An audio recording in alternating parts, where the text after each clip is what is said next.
글쎄 있잖아. 우리 미자네 반 반장이 알지? 그 비쩍 마르고 못생긴 주제에 줄창 1등만 하는 계집애 말이니? 그래. 지희 아버지가 시인이라는 애. 아마 지희 엄마 주제꼴도 늘 초라하지. 그래 맞았어. 지희 아버지가 시인인 주제 딸을 사립학교에 보내는 것도 안 있고 온데 글쎄 요새 시골에 농장을 샀다지 뭐니? 잘 생각했지. 시보다는 농사가 덜 배고플 거 아니야. 얘는 혼자 좋아하고 있네.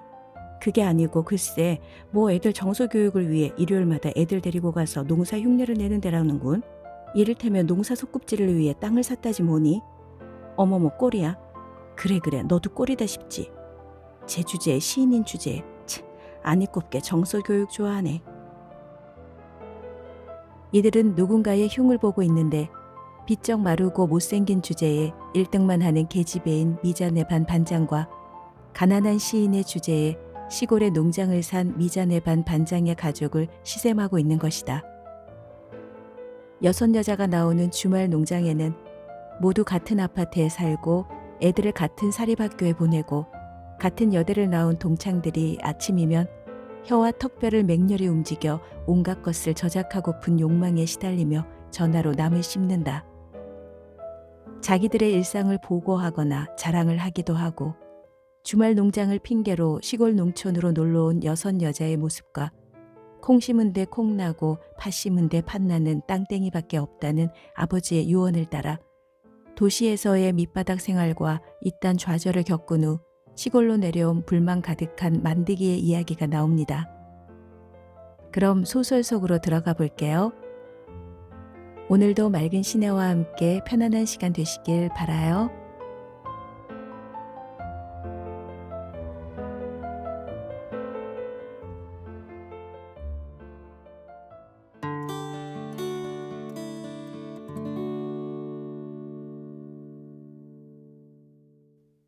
주말 농장. 박완서. 산이 거기 있으므로 오르노라도 제법 명언축에 드는 모양이니 전화가 거기 있으므로 수다를 떨었노라고 해도 과히 구차한 변명일 건 없겠다.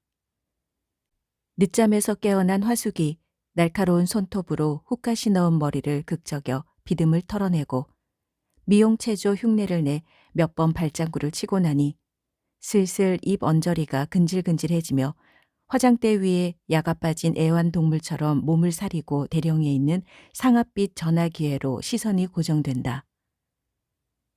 우선 수화기를 든다. 용건이나 상대방 같은 건 차차 생각해도 된다. 그런 것에 군색해 본 적이란 일찍이 없었으니까. 쓰. 언제 들어도 허겁지겁 반갑다. 마치 그 소리가 안 들렸을 때의 절망적인 단절감을 예측하고 두려워하고 있었던 것처럼. 계속 쓰. 입에 군침이 돈다. 혀와 턱뼈를 맹렬히 움직여 온갖 것을 저작하고픈 욕망으로 전신이 발랄해진다. 그러나 식욕은 아니다. 저작하고 싶은 것이 밥이나 김치가 아니라 그녀와 그녀의 이웃의 소문과 무사 안일한 일상이었으니까. 다이얼은 어느 틈에 돌려져 있고 여보세요? 하는 상대방의 목소리를 듣고서야 그녀가 누구에게 전화를 건 것인가를 안다. 누구란 것이 별로 대수롭지 않다. 그냥 그녀의 단골 수다쟁이 중에 한 사람이면 된다. 지금 막 나갈 참이었는데 뭐 넌 인제 일어났다고? 아유 부러워라. 뭔 뭐야. 서방님이 자주 집을 비우는 내 팔자 말이지. 그렇다고 바람을 피우는 것도 아니고 어엿한 해외여행이니 얼마나 근사하니. 넌 참 준비 다 됐겠지? 내일 야유회 준비 말이야. 수영복이랑 먹을 것이랑. 너야 뭐 모조리 외제일 테지. 아이 속상해. 이 더운데 백화점이니 양키 시장이니 모조리 싸다녀 봐야 할 테니. 난 아직 마음에 맞는 수영복을 못 구했거든. 우리끼리만 가는 게 아니라 애들까지 끌고 가려니 더 신경이 써지지 뭐니. 애들도 기죽이지 않게 차려 내놔야 할 게 아냐. 나 빼놓고는 아빠들이 모두 외국을 제 집 변소 드나들듯 하는 양반들이니 나 혼자 시시하게 놀 순 없잖아. 뭐라고? 그래도 돈은 우리가 제일 많을 거라고? 웃기지 마라 얘. 웃기지 말라면서 자기는 오래도록 킬킬댄다. 돈 많다는 소리가 싫지는 않은 모양이다. 화숙은 그쯤 해두고 전화를 끊는다. 그리고 몇 군데 더 다이얼을 돌린다. 한결같이 화제는 내일 야유회 건이다. 그중에도 수영복 난리다. 어제 아케이트에서 외제라고 엄청난 값을 부르는 걸 사긴 샀는데 어째 진짜인지는 의심스럽다는 난주의 근심. 양키 물건 장소한테 부탁을 해놨는데 이놈의 옆에네가 여지껏 안 가져오니 누구 망신을 톡톡히 시킬 모양이라는 현정의 짜증. 이와 엇비슷한 이야기를 몇 차례 더 듣고 화숙은 전화 걸기를 일단 멈춘다. 배가 고프다. 부엌에 국민학교 3학년짜리 딸이 혼자 아침을 먹고 난 자리가 뒤숭숭하다. 은종이의 마가린이 밤톨만큼 비닐봉지 속에 빵 조각이 두어 개 남아있다. 혼자서 이런 걸로 아침을 때우고 학교에 갔을 딸 생각을 하니 좀 치근하다. 그녀는 빨리 맨빵을 씹는다. 딸꾹질이 나면 보리차를 홀짝인다. 그녀의 생활의 정작 알맹이는 화려한 거칠애에 착취당해 이렇게 보잘것없다. 그녀는 이런 누추한 알맹이를 누구에겐지 엿뺄 것 같아 조마조마한 채 빵 씹기를 황급히 끝낸다. 입가심으로 열무김치를 두어 줄기 손가락으로 집어먹을 때는 도둑질이라도 하듯이 사뭇 침착성을 잃는다. 아파트 생활이란 참 묘한 데가 있다. 다닥다닥 좌우 상하로 수많은 이웃을 가졌으면서도 어쩌다 전화에 쓰 소리만 안 들려도 고도에 유배된 듯한 지독스레 절망적인 단절감에 시달리는 반면 늘 엿배는 듯 도청당하는 듯 창은 물론 두터운 벽에서까지 문 눈과 귀를 의식해야 하는 괴로움이 있다.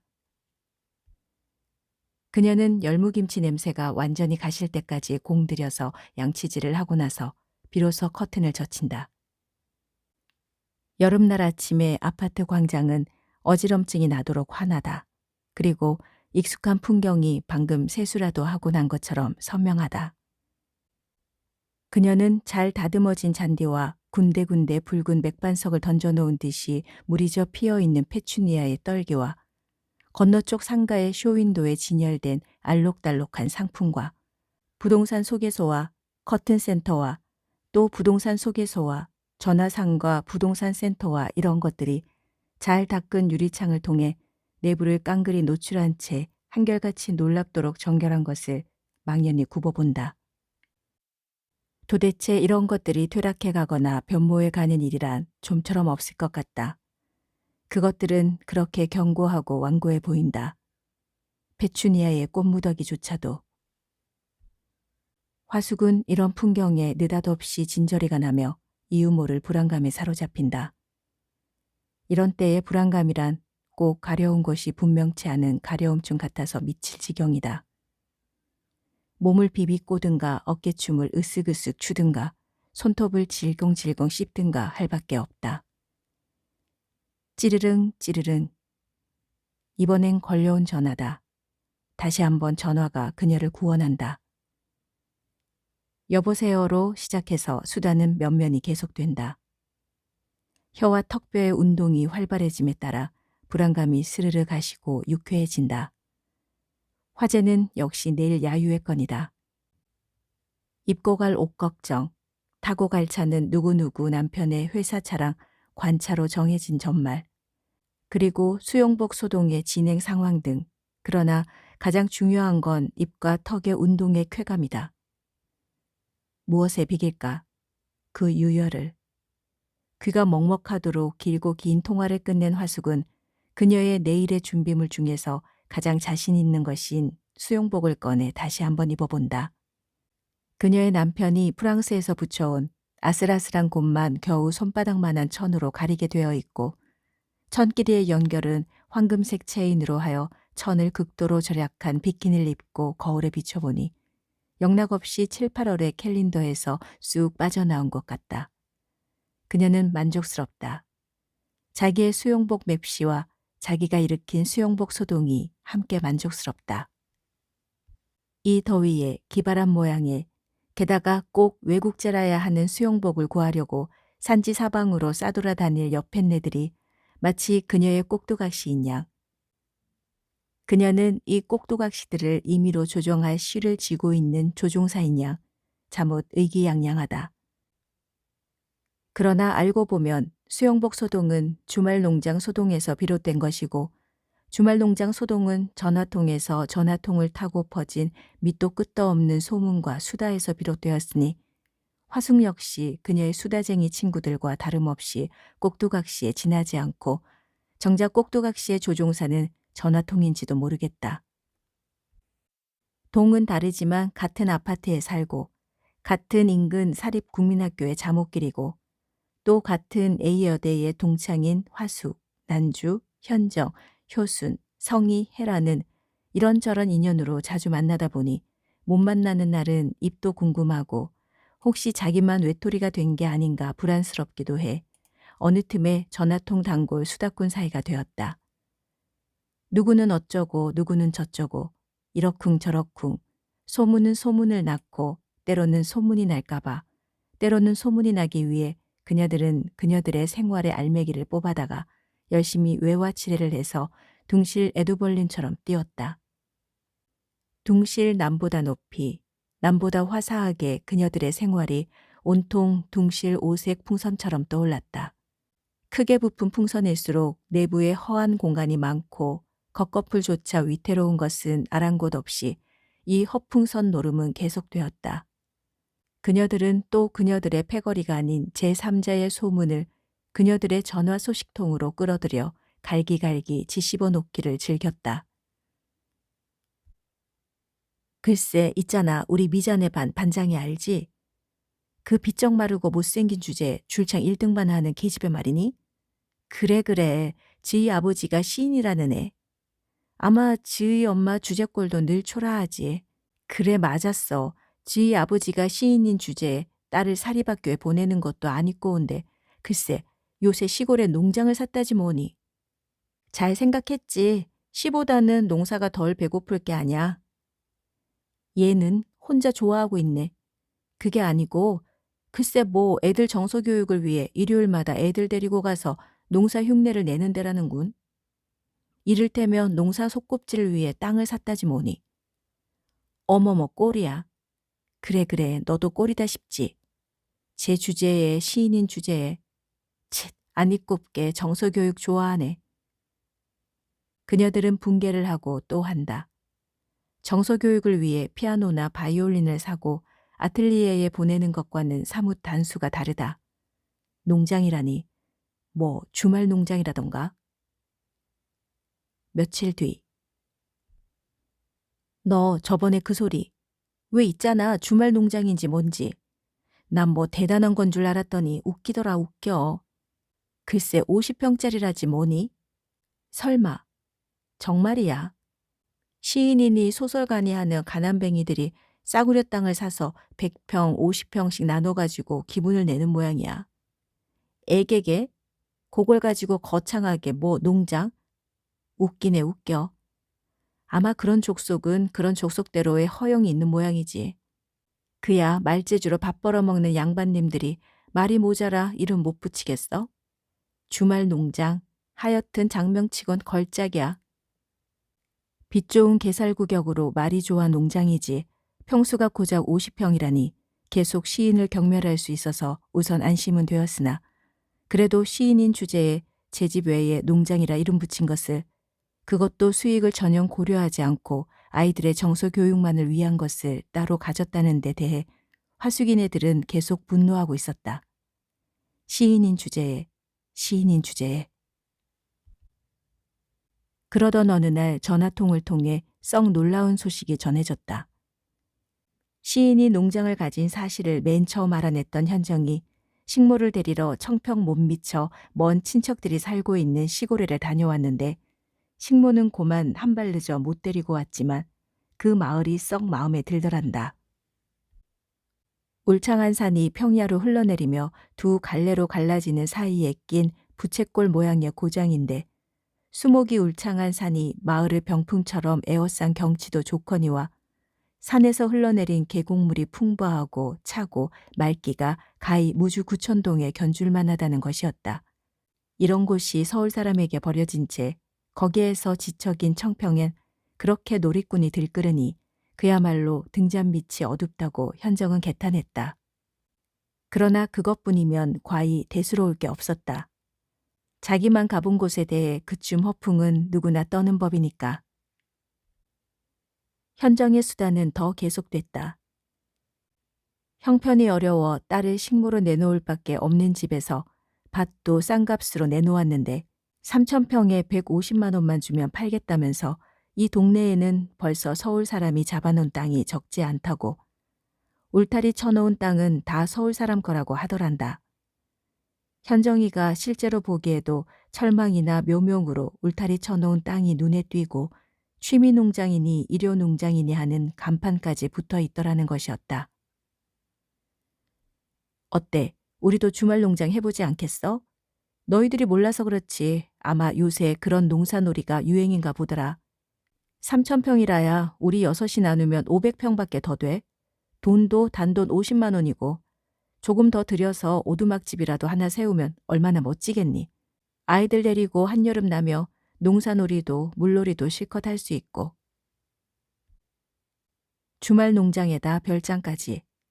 부르주아가 된 기분이란 누구나 한번 맛볼 만한 거다. 옛사람이 심신의 유혈의 극치로 치던 신선노름 따위에 어찌 비할 소냐. 아빠하고 상의해봐서. 어머머, 얘가 무슨 소리야. 단돈 25만 원이라도. 그래, 그쯤도 남편 주머니 눈치 안 보고 어떻게 안 돼? 쇳불도 단숨에 빼랬다고. 시시하게 남자들 끼어들며 일만 더뎌. 단돈 25만 원이야.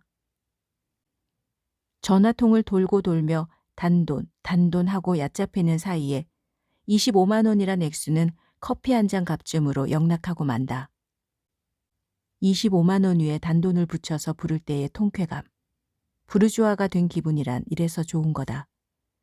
더 큰 쾌감은 이제야말로 시인의 50평짜리 농장, 아마 2만 5천 원짜리 농장쯤 되겠지를 진심으로 모멸할 수 있는 거였다. 그래도 정말 그 땅을 흥정하려면 한번 가봐야 할 게 아냐, 우리 모두가. 그야 물론이지. 어때, 요 다음 일요일쯤이. 아이들도 데리고 야유회 겸. 어차피 농장은 아이들의 정서교육용이니까. 이렇게 해서 야유회의 약속이 이루어지고 그 준비가 볼만했다. 남편들한테는 구태여 극비에 붙일 것까지는 없지만 우선은 구체적인 것은 감추고 여자들끼리만의 속 편한 야유회쯤으로 알리기로 했으니 남편들은 빠진다고 해도 6가구면 20명 가까운 단체 놀이인데 준비는 아무런 단체적인 협의 없이 제각기 하고 있었다.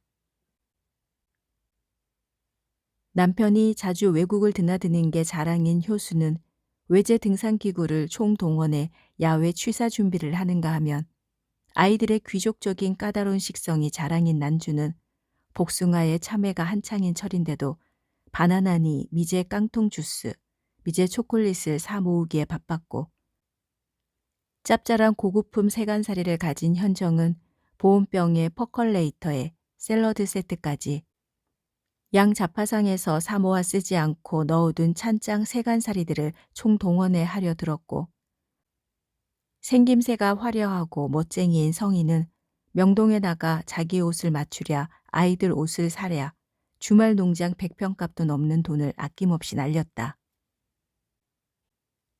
흡사 전시회를 앞둔 예술가처럼 내일의 전투 준비로 서슬퍼런 칼을 갈고 또 가는 전사처럼 그녀들의 야유의 준비는 무시무시하고 정열적이고 당사자 외엔 아무도 이해할 수 없는 그야말로 미친 지랄이었다. 수영복 소독만 해도 그랬다. 양장점에서 가봉을 마치고 돌아오는 길이라면서 화숙이네를 들렀을 때 화숙은 이거 이번 야유회 때 입으려는데 너무 야하지 않을까? 하며 남편이 붙여준 비키니 수영복을 꺼내 보였다. 산골이라면서 수영복도 필요할까? 얘는 무슨 소리야. 현정이가 그곳에 한눈에 반한 게 바로 시냇물 때문이라면서. 애들이 물에 뛰어들지 않고 배기겠어. 우리도 그렇지. 우리가 무슨 도사라고 이 더위에 물을 옆에 두고 물장구 한번 시원히 못 치고 오겠어. 안 그래? 그건 그래. 성희는 단번에 풀이 죽었다. 그건 뭐 성이라고 수영복 한두 벌이 없어서가 아니라 화숙의 수영복이 압도적으로 야했기 때문이다. 그것보다 더 야한 걸 서울 장안에서 구할 수는 좀처럼 없을 것 같았다. 성희는 그녀의 이 곤경을 도저히 혼자서는 타개할 수 없을 것 같아 전화통에다 대고 하소연을 했고 삽시간에 수영복 소동이 난 것이었다. 만드기는 비닐포대 먼저 벗어 동댕이 치고 곧장 냇가로 달렸다. 우선 살갗에 바람이 조금이라도 통하니 살 것 같았다. 한더위에 비닐포대를 뒤집어 쓰고 농약을 뿌려보면 사람이 코로만 숨을 쉬는 게 아니라 온몸에 땀구멍이 바로 숨구멍이었구나. 사람은 온몸으로 숨을 쉬어야만 살 수 있는 거로구나 하는 걸 깨닫게 된다. 비닐포대만 벗어던졌다고 바로 시냇물로 뛰어들 수 있는 건 아니다. 소매가 긴 작업복에 소매 뿌리며 목둘레까지 꼼꼼히 끈으로 묶여 있고 그걸 푸는 게 여간한 고역이 아니다. 서둘면 서둘수록 일은 더뎌지게 마련인데도 시냇가까지 와서는 서둘지 않고 베길 재간이 없다. 빌어먹을련 우라지게도 단단히 묶었네. 그는 옥녀매듭이 지어지고만 소매뿌리의 끈을 이빨로 물어뜯으며 아내에게 욕짓거리를 퍼붓는다. 그러나 그의 이런 중무장이 아내 탓만이 아니다. 시골에서 나고 자란 아내는 농약 뿌리는 일은 별로 대수롭게 여기지 않아 농약을 뿌릴 때마다 며칠 전부터 근심부터 하고 정작 뿌리러 나가려면 소매 긴 두터운 옷을 입고도 미심쩍어 바람 통하는 곳은 모조리 꽁꽁 묶어달라고 하고도 마음이 안 놓이는지 비닐봉지까지 쓰고 날치는 남편을 겁쟁이처럼 얕잡고 속으론 혀를 찼지만 남편이 해달라니 우직하고 무던한 아내는 그렇게 해준 것뿐이었다. 겨우 벌거숭이가 된 만뜩은 첨벙하고 물속으로 뛰어든다. 어휴 시원해. 시원해. 푸푸. 흐흐. 그는 불화로처럼 달고 있는 몸에 쾌적하게 휘감기는 물살에 깊이 탐닉하며 탄성인지 비명인지 모를 소리를 연거푸 지른다. 곧 이가 마주치게 떨려온다. 이 흐름의 근원 근처는 아직도 녹지 않은 눈이 소복이 쌓였을 성싶다. 그는 물살 한가운데 솟은 바위로 기어오른다. 그리고 건장한 몸을 바위에 비스듬히 기댄다. 편하다. 바위의 열기가 아까 물로 뛰어들 때의 몸의 냉기만큼이나 반갑고 사람은 간사하다는 것이 자기가 방금 발견한 진리처럼 새롭다. 미끄러져 내릴 듯한 몸을 손바닥으로 지탱하려니 아직 못이 박히지 않은 채 물집만 터졌다 아물었다 하는 중인 손바닥이 꽤 아프다. 빌어먹을. 이제 곧 손바닥에 못이 박힐 테고 아버지의 소원대로 별 수 없이 이 고장에 뿌리를 내릴 밖에 없겠거니 생각하니 기가 막히면서도 한편으론 안심스럽다. 그것은 벼랑으로 떠밀듯이 그를 범죄 일보 전까지 아슬아슬하게 몰고 가던 도시의 거세 물살로부터 놓여놨다는 안도감이었다. 돈, 여자.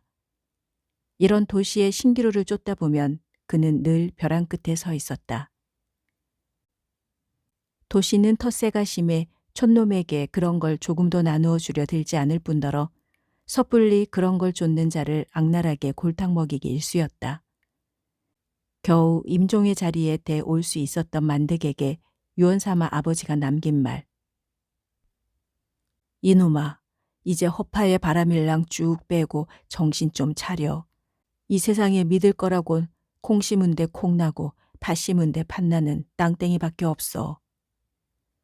그리곤 임종이 박두한이답지 않게 꽉 만득의 손을 쥐더니 이놈아, 왜 내 손이 꼭 쓰리꾼 손 같으냐. 그게 아버지의 이 세상 마지막 말이었다.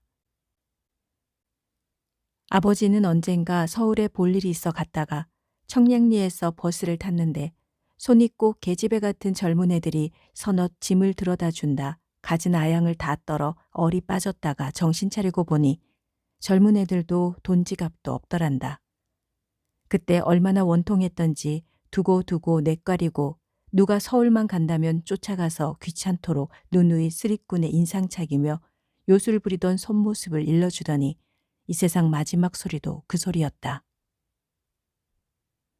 인제 쓰리꾼 손은 면했나 보다. 그리고 아버지가 생전에 바라던 대로 튼튼하고 일 잘하고 무던하던 그러나 인물 없는 이웃 처녀와 결혼도 했다. 어머니는 벌써 돌아가시고 한 바가지나 되는 어린 동생들을 혼자 떠맡게 된 판에 못난 순복이라도 와준 것만 고마울 수밖에.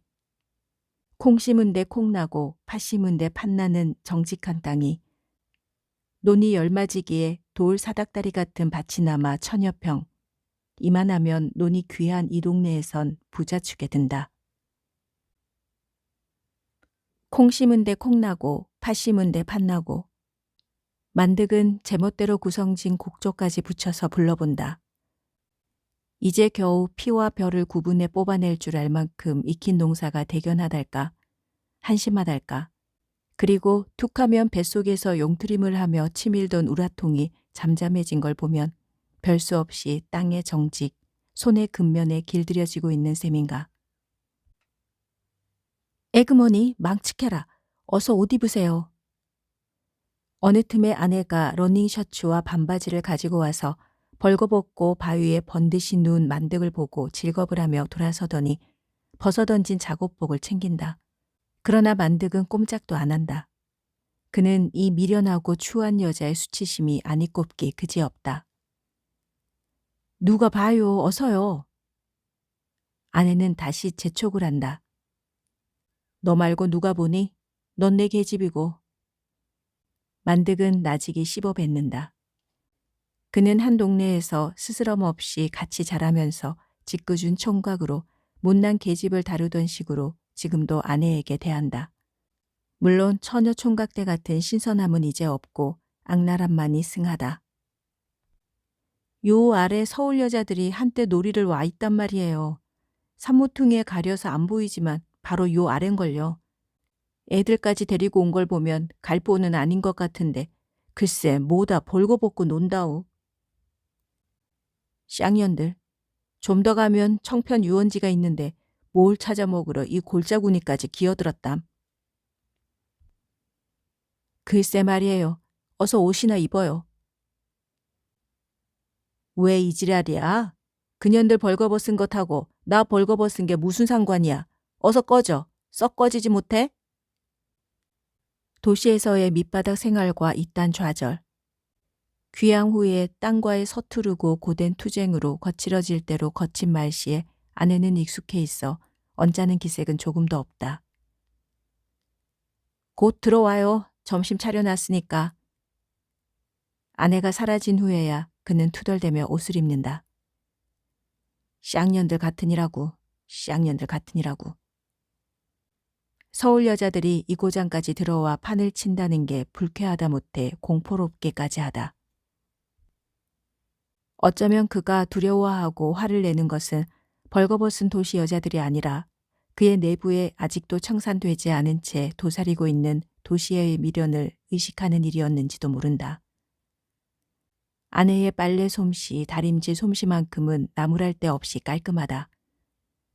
새로 빨아 다린 옷으로 갈아입은 만득은 날듯이 상쾌하다. 그러나 그는 집과는 반대 방향, 산모퉁이를 휘감고 있는 물줄기의 흐름을 따라 아랫옆으로 휘적휘적 내려간다. 도시 여자들을 구경 간다고는 생각지 않는다.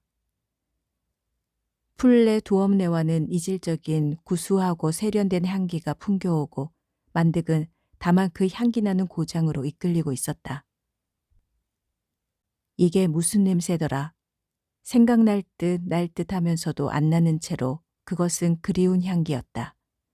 그 그리운 향기는 마치 미풍처럼 코끝을 살짝 스쳤다가는 사라지고 그러면서도 정확하게 그를 그 향기의 본거지로 유인했다.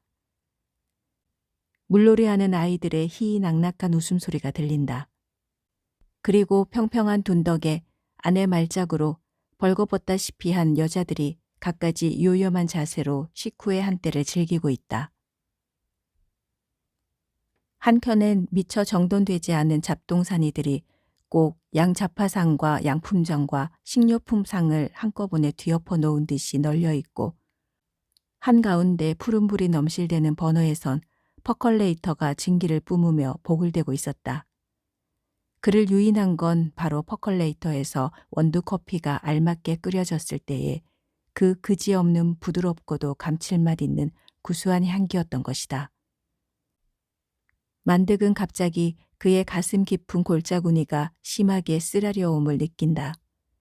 미처 못이 박히지 못하고 물집만 터졌다 아물었다 하는 그의 손바닥의 쓰라림을 닮은 쓰라림으로, 어두운 조명, 스테레오에 광란하는 울부짖음, 몸매가 미끈한 레지 아가씨의 추파, 그리고 한 잔의 커피를 앞에 놓고 그는 얼마나 많은 음모를 꾸미고 얼마나 집요하게 일확천금을 추구하고 얼마나 친근하게 돈과 여자라는 도시에 화려한 신기루를 잡을 뻔했다가 아슬아슬한 고비에서 놓쳐버리고 말았던가. 그때의 그 시리와 울분으로 멍들었던 자리가 아직도 이렇게 과민한 아픔을 지녔을 줄이야. 만득은 그곳으로부터 도망쳐야지 싶으면서도 그곳에 못 박힌다. 도시의 여자들은 식후의 수다에 열중하고 있었다. 새소리처럼 경쾌한 음성으로 꽃잎처럼 얇고 아름다운 입술을 끊임없이 나불나불 나불대면서 커피를 맛있게 끓이는 갖가지 비법에서부터 브라질이니 자바니 콜롬비아니 하는 이름난 커피의 원산지에 이르기까지 커피에 대한 놀라운 박식이 피력되는가 하면 바로 둔덕 아래 밭을 뒤덮은 덩굴이 호박덩굴인가 참외덩굴인가 외덩굴인가 제가끔 한마디씩 하다가 가서 열매를 들춰보고 확인할까 말까 하다가 그까짓 것 말기로 하고 2만 원 주고 맞춘 도저히 못 입어주겠다는 원피스 이야기에 4만 원 주고 맞춘 꽤 입을 만한 원피스를 재단한 남자 재단사가 섹시해서 여자 단골이 많다는 이야기. 남편들이 다녀온 서구 여러 나라에 의리의리 잘 살고 잘 먹고 신사숙녀스럽고 선진국스러움, 한국 사람 글러먹었다는 탄식, 그리고 25만 원짜리 주말 농장을 정말 할 것인가 말 것인가, 살 것인가 말 것인가, 요럴까 저럴까 미친년 키질하듯 변덕을 부리다가 그까짓 단돈 25만 원을 있는 셈 치느냐 없는 셈 치느냐를 가지고 너무 오래 심사숙고하는 건 가난스럽고 치사스러워 정말 못 봐주겠다고 누군가가 점잖게 주의를 주자 그래 참참 단돈 25만 원쯤 가지고 단돈 25만 원쯤 가지고 얇고 날랜 입술들이 25만 원을 돌려가며 얕잡고 살 것인가 말 것인가는 이따가 아이들에게 물어서 정하기로 한다. 어차피 농장은 아이들의 농사 놀이터로 사려는 거니까 풍선이나 소꿉 장난감을 살까 말까를 정하는 게 아이들의 소관이듯이 그것을 아이들에게 결정짓도록 하는 건 아주 적절한 조치였다. 어머머, 저기 저 남자 누구지? 커피를 마시려고 수다가 잠깐 멈췄는가 할 때 만득은 발견되고 만다. 글쎄 촌사람 치곤 제법 때가 벗었는데. 때만 벗은 게 아니라 멋있게 생겼는데. 커피나 한 잔 주고 슬슬 장난이나 좀 칠까? 그래 뭐니 해도 여자들만의 야유엔 김 빠진다. 가만 나 저대로 사진 한 장 찍어야겠어. 흥, 너 또 그 예술 사진? 너희들은 아마 모를걸. 저 남자가 얼마나 포토제닉한 얼굴을 가졌는가를. 제가 또 광기 부릴 모양이네. 너희들은 모른데도 저 원시적인 야성과 도시적인 우울이 빛과 그늘을 이루고 있는 저 얼굴. 아, 난 못 살아. 카메라가 계속 찰칵댄다.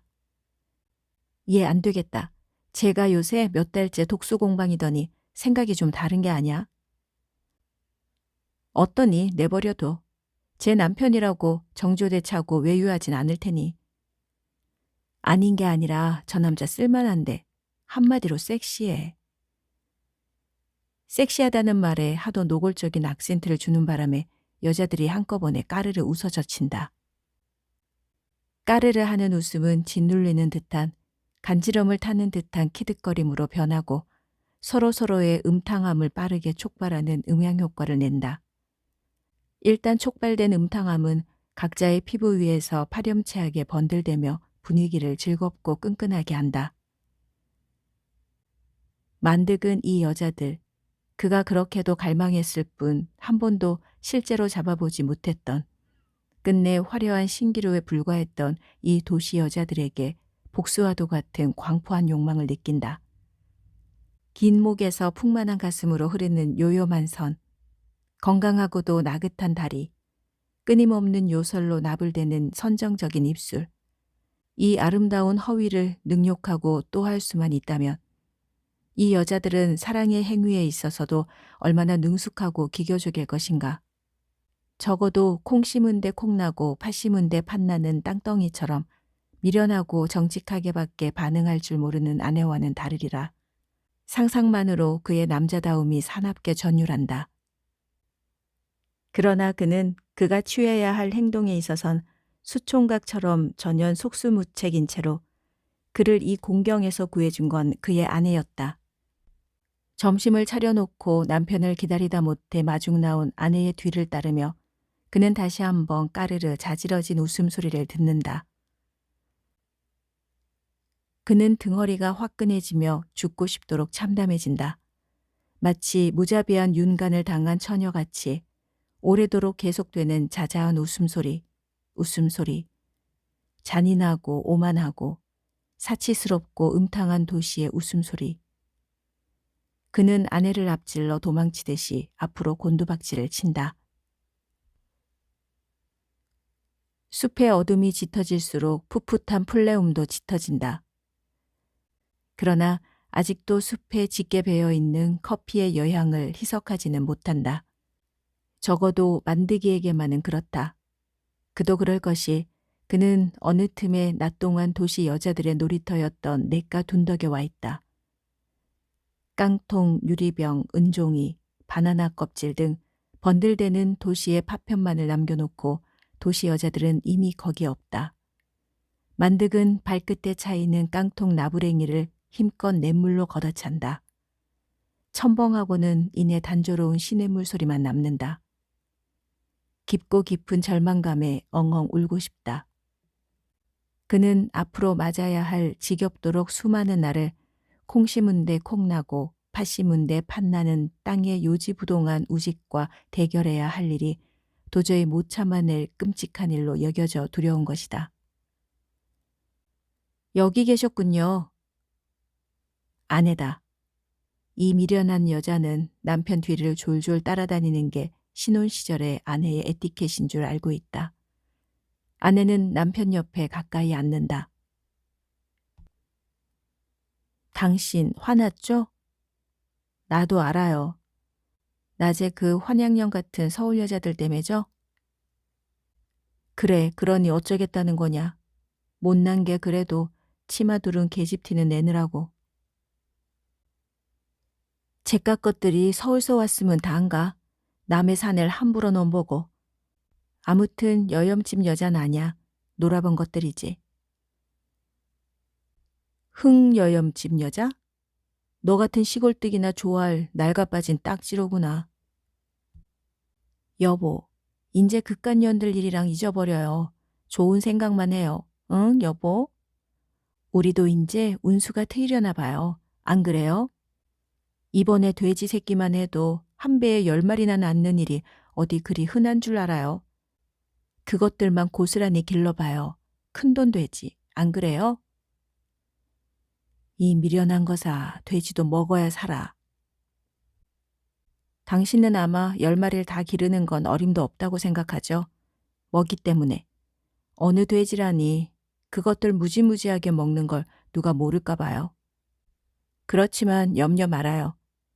청평 유원지에 있는데 거기 음식점이랑 여관이랑 질비한 데 있잖아요. 거기 그중 큰 음식점에서 식모 일하는 애가 나하고 친하거든요. 걔하고 벌써 약속이 되어 있어요. 음식 찌꺼기를 모조리 매주고 모자라면 딴 집 것도 매준다고. 머리로요 나르죠 뭐 그까짓 것. 하루 몇 번이고 임질은 자신 있으니까요. 이 미련둥아, 예서 청평이 몇린 줄이나 알고 하는 소리냐? 모가지가 빠지게 연하를 테니까요. 모가지가 빠지게. 제발 이 미련둥아 입 좀 닥쳐라. 임질로 왜 목이 빠지니? 목이 오므라들면 들지.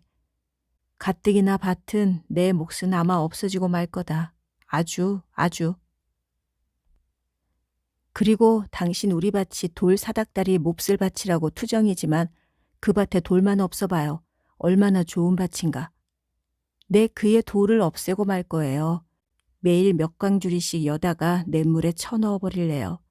잿간돌이 이기나 내가 이기나 어디 목이 빠지게 해볼 거니까요. 정말 이 미련한 거사. 임질로 왜 목이 빠지니? 너처럼 매사를 임질로 하다간 목은커녕 대가리까지 몸통 속에 처박힐라.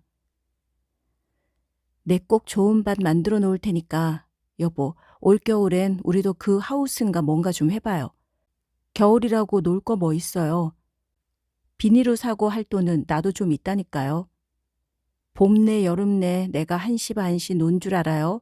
저 산도 저게 다 돈덩어리라니까요. 내가 봄에 고비니 고사리니 취니 산나물에다가 팔아모은 돈이 얼만지나 알아요? 자그마치 8,000원이나 된다니까요. 게다가 강낭콩이니 깻잎이니 하다못해 돈 되는 거라면 꽃모종까지 캐다 팔았다니까요. 그래서 지금 얼마나 몬 줄 알아요? 자그마치 15,000원이에요. 놀랐죠? 정작 놀랄 건 내가 아니라 너다. 내 그 돈이 도저히 못 입어줄 원피스 값에도 훨씬 미치지 못하는 걸 안다면. 여보, 뭐라고 좀 그래봐요. 우리도 잘 살 수 있어요. 돼지 10마리만 잘 자라면 난 목이 빠져도 좋아요. 우린 큰 돈을 만져볼 수 있게 돼요. 큰 돈. 아마 30만 원은 너끈히 될걸요? 혹시 운수가 나빠 돼지값이 떨어진데도 25만 원은 문제 없겠죠? 여보, 25만 원. 아내가 혹시 누가 사람이 아니더라도 혹시 시기심 많은 잡기라도 엿듣고 샘을 내서 회방을 놀면 어쩌나 싶어 사방을 휘 둘러보고도 미심쩍어 귓가에 바싹 들릴랑 말락한 소리로. 그러나 자목 경건하게 속삭인 거액 25만 원과 낮에 도시 여자들이 단물 빠진 껌처럼 씹어뱉던 25만 원과의 우연의 일치가 일순 만득에게 미칠 듯한 분노를 일으킨다. 벌컥 용솟음 치듯 일어난 만득은 아내를 아까 빈 깡통 걷어차듯이 힘껏 걷어차며 이년아 가 어서 주둥아리 닥치고 내 앞에서 썩 꺼지지 못해? 누구 환장하는 꼴 안 보려거든. 어서 썩. 한번 앞으로 고꾸라지듯이 넘어졌다가 비슬비슬 일어난 아내는 예사롭게 당신도 빨리 들어와요. 괜히 모기한테 실컷 뜯기지나 말고 하며 느리게 걸어간다. 아내가 사라진 후에도 분노는 걷잡을 길이 없다.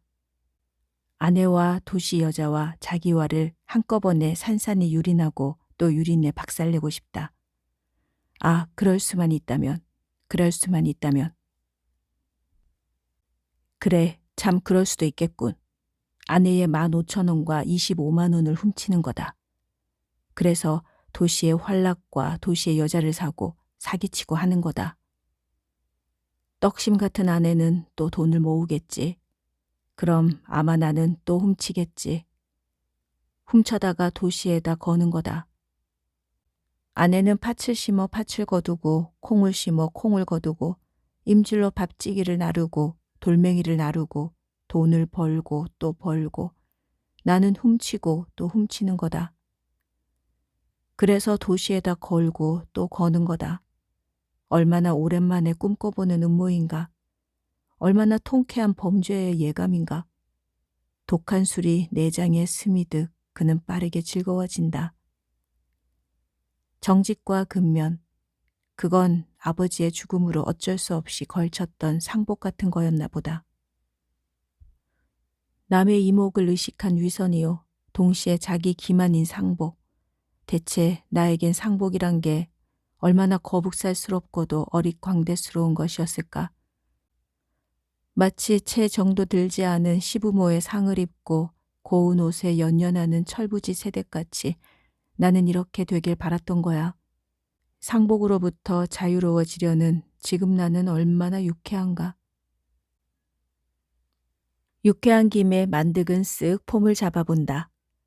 쟤까지 있게 실상 별것도 아니면서 괜히 잘난 척, 잘 사는 척, 잔뜩 거만하게 군림하는 서울의 빌딩가를 행여 기죽을세라 트릿하게 째리며 누빌 때 재던 폼인데 쟤까는 썩 잘 되는 성쉽다.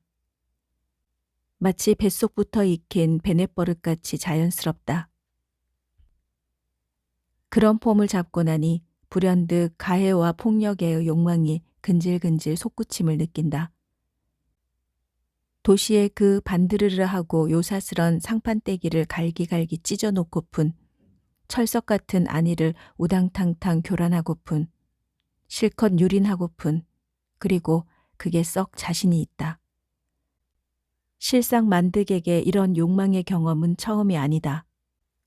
왕년에 도시에서 폼 잡고 날릴 때도 자주자주 이런 욕망에 시달렸지만 그저 험상궂은 폼이나 잡고 쌍소리로 지저대는 것으로 그쳤던 것은 자기가 꿈꾸는 복수로서 갚아야 할 원한이 뭔지가 너무도 막연했기 때문이었다. 그러나 이젠 명확해지고 만 것이다.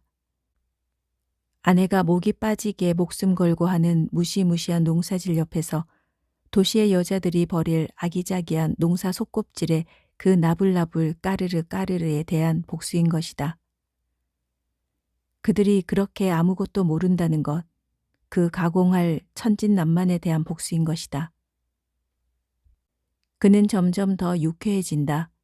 너무 유쾌해서 아내까지도 사랑하고 싶다. 무거운 임질로 목이 빠진, 아니지 목이 오므라들어 머리와 몸통이 맞붙어버린 아내의 연민으로 콧마루가 시큰해진다. 만득은 질질 울며 킬킬 웃으며 어깨를 으쓱대며 폼을 잰다. 만득은 그곳으로부터 도망쳐야지 싶으면서도 그곳에 못 박힌다. 도시의 여자들은 식후의 수다에 열중하고 있었다. 새소리처럼 경쾌한 음성으로 꽃잎처럼 얇고 아름다운 입술을 끊임없이 나불나불 나불대면서 커피를 맛있게 끓이는 갖가지 비법에서부터 브라질이니 자바니 콜롬비아니 하는 이름난 커피의 원산지에 이르기까지 커피에 대한 놀라운 박식이 피력되는가 하면 바로 둔덕 아래 밭을 뒤덮은 덩굴이 호박덩굴인가 참외덩굴인가 외덩굴인가 제가끔 한마디씩 하다가 가서 열매를 들춰보고 확인할까 말까 하다가 그까짓 것 말기로 하고 2만 원 주고 맞춘 도저히 못 입어주겠다는 원피스 이야기에 4만 원 주고 맞춘 꽤 입을 만한 원피스를 재단한 남자 재단사가 섹시해서 여자 단골이 많다는 이야기. 남편들이 다녀온 서구 여러 나라에 의리의리 잘 살고 잘 먹고 신사숙녀스럽고 선진국스러움. 한국 사람 글러먹었다는 탄식. 그리고 25만 원짜리 주말 농장을 정말 할 것인가 말 것인가. 살 것인가 말 것인가. 요럴까 저럴까 미친년 키질하듯 변덕을 부리다가 그까지 단돈 25만 원을 있는 셈 치느냐 없는 셈 치느냐를 가지고 너무 오래 심사숙고하는 건 가난스럽고 치사스러워 정말 못 봐주겠다고 누군가가 점잖게 주의를 주자. 그래 참참 단돈 25만 원쯤 가지고 단돈 25만 원쯤 가지고 얇고 날랜 입술들이 25만 원을 돌려가며 얕잡고 살 것인가 말 것인가는 이따가 아이들에게 물어서 정하기로 한다. 어차피 농장은 아이들의 농사 놀이터로 사려는 거니까 풍선이나 소꿉 장난감을 살까 말까를 정하는 게 아이들의 소관이듯이 그것을 아이들에게 결정짓도록 하는 건 아주 적절한 조치였다. 어머머, 저기 저 남자 누구지? 커피를 마시려고 수다가 잠깐 멈췄는가 할 때 만득은 발견되고 만다. 글쎄 촌사람 치곤 제법 때가 벗었는데. 때만 벗은 게 아니라 멋있게 생겼는데. 커피나 한 잔 주고 슬슬 장난이나 좀 칠까? 그래 뭐니 뭐니 해도 여자들만의 야유엔 김 빠진다. 가만 나 저대로 사진 한 장 찍어야겠어. 흥, 너 또 그 예술 사진? 너희들은 아마 모를걸. 저 남자가 얼마나 포토제닉한 얼굴을 가졌는가를. 제가 또 광기 부릴 모양이네. 너희들은 모른데도 저 원시적인 야성과 도시적인 우울이 빛과 그늘을 이루고 있는 저 얼굴. 아, 난 못 살아. 카메라가 계속 찰칵댄다. 얘 안 되겠다. 제가 요새 몇 달째 독서 공방이더니 생각이 좀 다른 게 아니야. 어떠니 내버려둬. 제 남편이라고 정조대차고 외유하진 않을 테니. 아닌 게 아니라 저 남자 쓸만한데 한마디로 섹시해. 섹시하다는 말에 하도 노골적인 악센트를 주는 바람에 여자들이 한꺼번에 까르르 웃어젖힌다. 까르르 하는 웃음은 짓눌리는 듯한 간지럼을 타는 듯한 키득거림으로 변하고 서로서로의 음탕함을 빠르게 촉발하는 음향 효과를 낸다.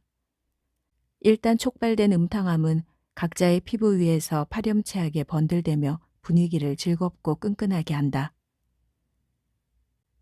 만득은 이 여자들, 그가 그렇게도 갈망했을 뿐 한 번도 실제로 잡아보지 못했던, 끝내 화려한 신기루에 불과했던 이 도시 여자들에게 복수와도 같은 광포한 욕망을 느낀다. 긴 목에서 풍만한 가슴으로 흐르는 요요만 선, 건강하고도 나긋한 다리, 끊임없는 요설로 나불대는 선정적인 입술, 이 아름다운 허위를 능욕하고 또 할 수만 있다면 이 여자들은 사랑의 행위에 있어서도 얼마나 능숙하고 기교적일 것인가. 적어도 콩 심은 데 콩나고 팥 심은 데 팥나는 땅덩이처럼 미련하고 정직하게밖에 반응할 줄 모르는 아내와는 다르리라. 상상만으로 그의 남자다움이 사납게 전율한다. 그러나 그는 그가 취해야 할 행동에 있어선 수총각처럼 전혀 속수무책인 채로 그를 이 공경에서 구해준 건 그의 아내였다. 점심을 차려놓고 남편을 기다리다 못해 마중 나온 아내의 뒤를 따르며 그는 다시 한번 까르르 자지러진 웃음소리를 듣는다. 그는 등허리가 화끈해지며 죽고 싶도록 참담해진다. 마치 무자비한 윤간을 당한 처녀같이 오래도록 계속되는 자자한 웃음소리. 잔인하고 오만하고 사치스럽고 음탕한 도시의 웃음소리. 그는 아내를 앞질러 도망치듯이 앞으로 곤두박질을 친다. 숲의 어둠이 짙어질수록 풋풋한 풀레움도 짙어진다. 그러나 아직도 숲에 짙게 배어있는 커피의 여향을 희석하지는 못한다. 적어도 만드기에게만은 그렇다. 그도 그럴 것이 그는 어느 틈에 낮 동안 도시 여자들의 놀이터였던 냇가 둔덕에 와 있다. 깡통, 유리병, 은종이, 바나나 껍질 등 번들대는 도시의 파편만을 남겨놓고 도시 여자들은 이미 거기에 없다. 만득은 발끝에 차이는 깡통 나부랭이를 힘껏 냇물로 걷어찬다. 첨벙하고는 이내 단조로운 시냇물 소리만 남는다. 깊고 깊은 절망감에 엉엉 울고 싶다.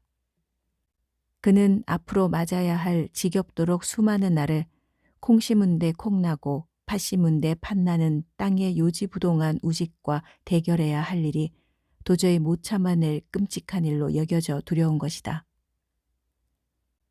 여기 계셨군요. 아내다. 이 미련한 여자는 남편 뒤를 졸졸 따라다니는 게 신혼 시절의 아내의 에티켓인 줄 알고 있다. 아내는 남편 옆에 가까이 앉는다. 당신 화났죠? 나도 알아요. 낮에 그 환양령 같은 서울 여자들 때문에죠? 그래, 그러니 어쩌겠다는 거냐. 못난 게 그래도 치마두른 계집티는 내느라고. 제깟 것들이 서울서 왔으면 다한가. 남의 사내를 함부로 넘보고. 아무튼 여염집 여자는 아냐. 놀아본 것들이지. 흥여염집 여자? 너 같은 시골뜨기나 좋아할 낡아빠진 딱지로구나. 여보, 인제 그깟 년들 일이랑 잊어버려요. 좋은 생각만 해요. 응, 여보? 우리도 이제 운수가 트이려나 봐요. 안 그래요? 이번에 돼지 새끼만 해도 한 배에 10마리나 낳는 일이 어디 그리 흔한 줄 알아요. 그것들만 고스란히 길러봐요. 큰돈 되지. 안 그래요? 이 미련한 거사 돼지도 먹어야 살아. 당신은 아마 10마리를 다 기르는 건 어림도 없다고 생각하죠. 먹이 때문에. 어느 돼지라니 그것들 무지무지하게 먹는 걸 누가 모를까 봐요. 그렇지만 염려 말아요. 청평 유원지에 있는데 거기 음식점이랑 여관이랑 질비한 데 있잖아요. 거기 그중 큰 음식점에서 식모 일하는 애가 나하고 친하거든요. 걔하고 벌써 약속이 되어 있어요. 음식 찌꺼기를 모조리 매주고 모자라면 딴 집 것도 매준다고. 머리로요 나르죠 뭐 그까짓 것. 하루 몇 번이고 임질은 자신 있으니까요. 이 미련동아, 예서 청평이 몇린 줄이나 알고 하는 소리냐? 모가지가 빠지게 연하를 테니까요. 모가지가 빠지게. 제발 이 미련동아 입 좀 닥쳐라. 임질로 왜 목이 빠지니 목이 오므라들면 들지. 가뜩이나 밭은 내 몫은 아마 없어지고 말 거다. 아주. 그리고 당신 우리 밭이 돌 사닥다리 몹쓸 밭이라고 투정이지만 그 밭에 돌만 없어 봐요. 얼마나 좋은 밭인가. 내 그의 돌을 없애고 말 거예요. 매일 몇 광주리씩 여다가 냇물에 쳐넣어 버릴래요. 잿간돌이 이기나 내가 이기나 어디 목이 빠지게 해볼 거니까요. 정말 이 미련한 거사. 임질로 왜 목이 빠지니? 너처럼 매사를 임질로 하다간 목은커녕 대가리까지 몸통 속에 처박힐라. 내 꼭 좋은 밭 만들어 놓을 테니까 여보, 올겨울엔 우리도 그 하우스인가 뭔가 좀 해봐요. 겨울이라고 놀 거 뭐 있어요. 비닐로 사고 할 돈은 나도 좀 있다니까요. 봄내 여름내 내가 한시 반시 논 줄 알아요. 저 산도 저게 다 돈덩어리라니까요. 내가 봄에 고비니 고사리니 취니 산나물에다가 팔아모은 돈이 얼만지나 알아요? 자그마치 8,000원이나 된다니까요. 게다가 강낭콩이니 깻잎이니 하다못해 돈 되는 거라면 꽃모종까지 캐다 팔았다니까요. 그래서 지금 얼마나 뭔 줄 알아요? 자그마치 15,000원이에요. 놀랐죠? 정작 놀랄 건 내가 아니라 너다. 내 그 돈이 도저히 못 입어줄 원피스 값에도 훨씬 미치지 못하는 걸 안다면. 여보, 뭐라고 좀 그래봐요. 우리도 잘 살 수 있어요. 돼지 10마리만 잘 자라면 난 목이 빠져도 좋아요. 우린 큰 돈을 만져볼 수 있게 돼요. 큰 돈. 아마 30만 원은 너끈히 될걸요? 혹시 운수가 나빠 돼지값이 떨어진데도 25만 원은 문제 없겠죠? 여보, 25만 원. 아내가 혹시 누가 사람이 아니더라도 혹시 시기심 많은 잡기라도 엿듣고 샘을 내서 회방을 놀면 어쩌나 싶어 사방을 휘 둘러보고도 미심쩍어 귓가에 바싹 들릴락 말락한 소리로. 그러나 자목 경건하게 속삭인 거액 25만 원과 낮에 도시 여자들이 단물 빠진 껌처럼 씹어뱉던 25만 원과의 우연의 일치가 일순 만득에게 미칠 듯한 분노를 일으킨다. 벌컥 용솟음 치듯 일어난 만득은 아내를 아까 빈 깡통 걷어차듯이 힘껏 걷어차며 이년아 가 어서 주둥아리 닥치고 내 앞에서 썩 꺼지지 못해? 누구 환장하는 꼴 안 보려거든. 어서 썩.